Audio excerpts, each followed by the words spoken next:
JPMorgan Chase & Company has agreed to pay $13 billion in a landmark settlement. Even more important, the company acknowledged that it misled investors about the quality of mortgage-backed securities ahead of the 2008 financial crisis. Let's first talk about the settlement. The settlement is the largest ever reached between the government and the corporation. As an example of just how large, the previous record was $4 billion, and that was placed on oil company BP back in January for the worst offshore oil spill in U.S. history. Remember that one? It's 3 times that amount. Now, is that a lot of money? Yes, it definitely is. But is that really enough? Now, that's what's up for interpretation. As part of the deal, JPMorgan agreed to provide $4 billion in relief to homeowners affected by the bad loan. JPMorgan will also pay $2 billion in civil penalties to the federal government and about $1 billion to New York State. Another $6 billion will go toward compensating investors. And trying to break that up into where this billion and where that billion goes is enough to make a person go crazy. But independent third-party watchdogs, they will supposedly be following the allocations. Good luck with that, guys. But the question still lingers. Is that really enough of a penalty to pay? The obvious issue not yet addressed is that this settlement does not answer the question of whether any individual bankers engaged in criminal wrongdoing. Yes, there is an ongoing federal probe on this issue in California, with which JPMorgan has agreed to cooperate.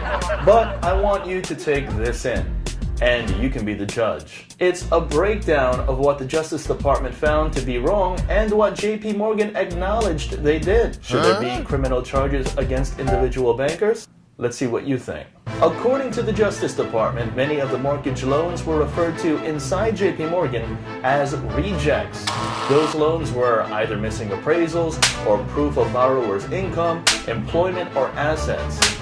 In one review, consultants hired by the bank found that more than a quarter of the loans in the pool of tens of thousands were all rejects. Yet JPMorgan ultimately accepted half of those rejects and regraded them as acceptable. So let's do some math. Of 10,000 mortgage loans, 2,500 were rejects. JPMorgan still accepted 1,250 rejects and regraded them as acceptable, knowing very damn well that they were not. Sure, 1,250 families were very happy at first to get their homes, get their mortgages, but when the bills came, that euphoria turned into eventual foreclosure because those people never had the funds nor assets to begin with. And JPMorgan Chase, they knew it all along. So back to the story. As part of the agreement, JPMorgan admitted to making serious misrepresentation to investors in mortgage-backed securities. This according to the Justice Department. And in return, the company does take a blow to its ego and still has some more of the $23 billion this year it's set aside to cover the settlement.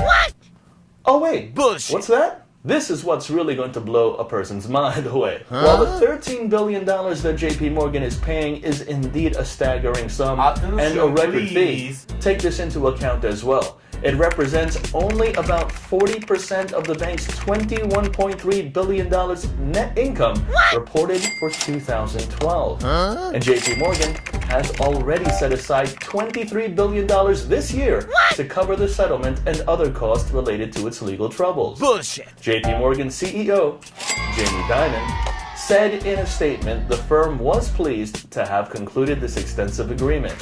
He also said that the settlement covers a very significant portion of the bank's troubled mortgage-backed securities, as well as those it inherited when it purchased Bear Stearns and Washington Mutual back in 2008.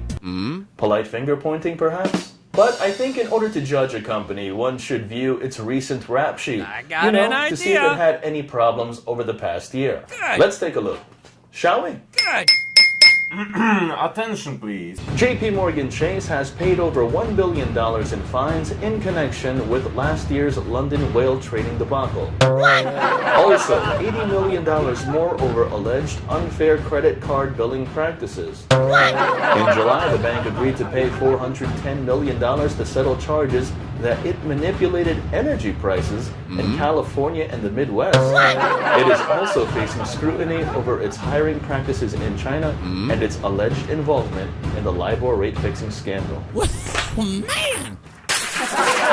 But earnings results for JPMorgan did show that the company did post a loss for the third quarter. However, it was based on its massive legal expenses. Jamie Dimon called the loss painful and warned that litigation costs could continue to be a drag on earnings for several quarters. Painful. And that's where I'll leave it. For ModernWallStreet.com, I'm James Sweeney.